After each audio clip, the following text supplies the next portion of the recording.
Okay, it has some more so once again with the breaking news. Yata kind of brofumuno. The tree din ede kufa show. Yekutan some way o kufa show kwan so. De ba some war. Yes, kufa show. Me say ni brofu din ede breaking news. Na kufa show no any efa cracha or the screen you see. The din ede Frank Mbella Thierry Etouga. Yes. Enye eto ena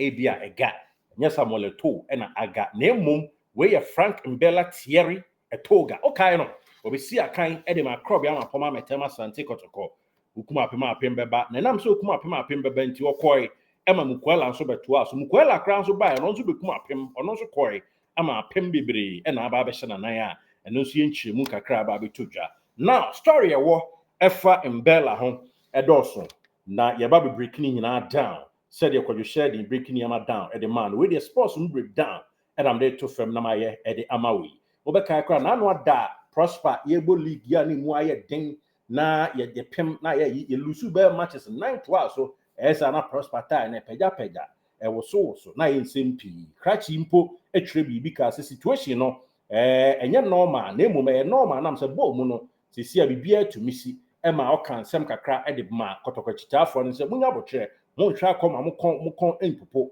de ya crop ya be safa ne ntuma pa de efra krachi currently na osi akan de ma clubu the football Spartani Sportu tie football team din clubu the football Spartani Sportu ai ta for Spartani Sportu Moldova na uko Moldova kro bi e fa ne Chisanu honom na team no ebezi ye nyina nim se na ya mponsa na ede club yi esini na so ano oyo ni David Obenya akon ebi kura che se nana ya mponsa ni gi na David nso ani age eno so ye David to dwa wo ba nya no ne ye ka ba de ye ka nyina ne se Mbella nso ko hobi na Mbella ye de no kokko pi ho in fact ofri Kotoko no ko sign de ma Amazri boboku no na ebro ko Amazri boboku no mu no mpanyufo ma ne bo afi ba kon kakra ho obo ye no antentam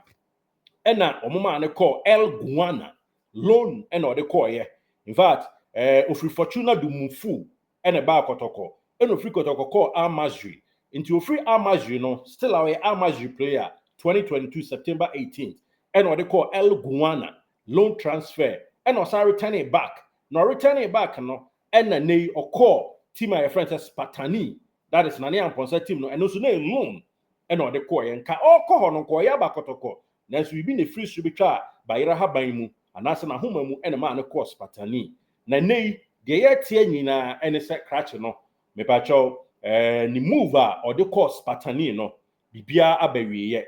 enye se abawie se time no na so enka be so June 30th 2025 na so ye sikasem ene nyema bi akwa acho kakra e wo team ni mu nti no ama krachi sikasem enko into agreement no so na esenka amazitua kakra na kaspatani atua baba akode enko enti esa na sibuo so enti amana kwa akọ ebibi ho enti de yatete ene de yehunu ene sa kola no mpa be de farewell e de ama boboku a friends Spartani ene o sa return back to boboku Amazri na Amazri ho na oba no yenim so oba be sia kan sisi ana so nsia kan nam se o mani mo na ben amen pa ankofo a o makofo mo ya attackers ene wingers no come here say Etouga Mbella Thierry Frank okomua ebeden pa ne senti oba ne mpanyufo abedi nkomo de enim sisi a no changes bi ba de ma tiefo and said aka kra bi na contract awu with Amazri ebewu June 30th 2025 nti say June ya na ebewu di a na say virtually aka be bosome be so num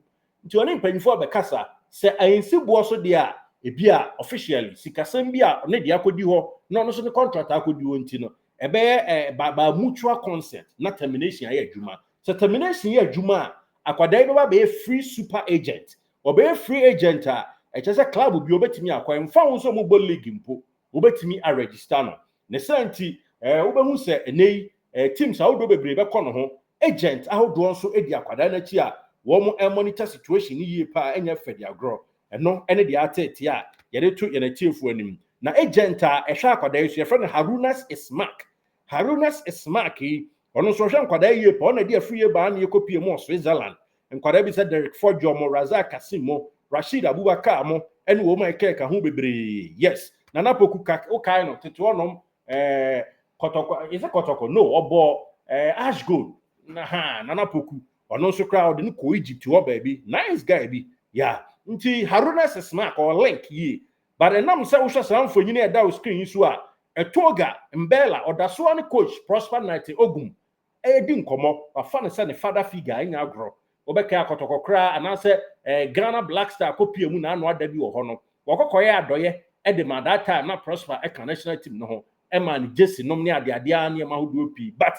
constant logan tosoa ani ni di nkomo yese se ekokoye se ya ene wote se Mbella nso Kotoko nso e de omu nkotwi ma anya agro nam se Africa no Kotoko nya abrecho mbeko enti se Kotoko beko Africa ne dia ene omu hia nam bebre uhia opam momone uhia adwene kakra uhia akwa bi kakra bobo nam ni bi ma me nua na tese yehu list no enam bebre na obehia de aya nkwan ne santi echi ene nam bebre ena abehia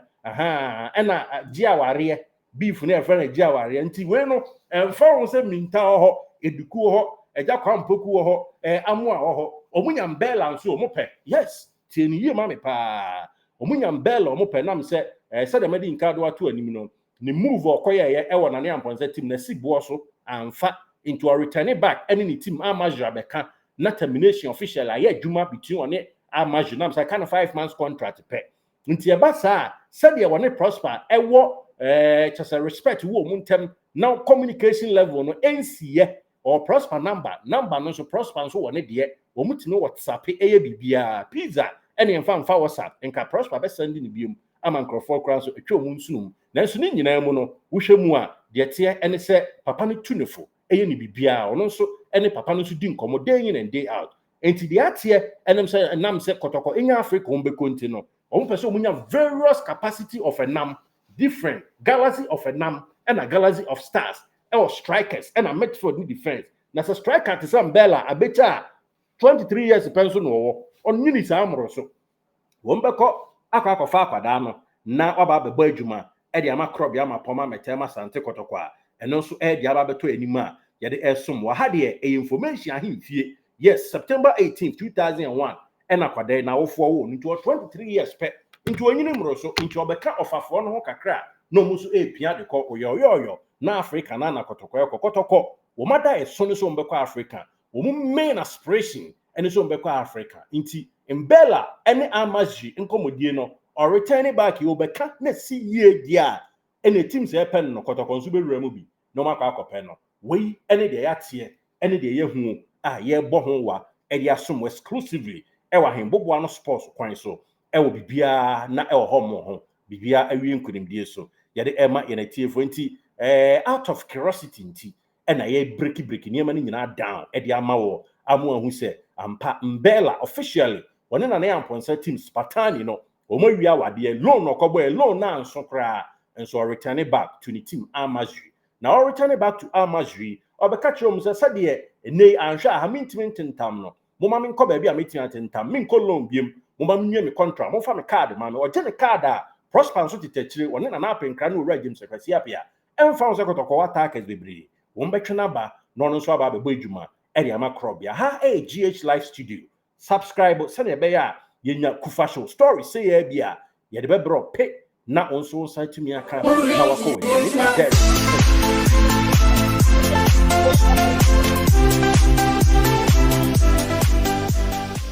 Did you enjoy that? There's so much more, so why not hit subscribe?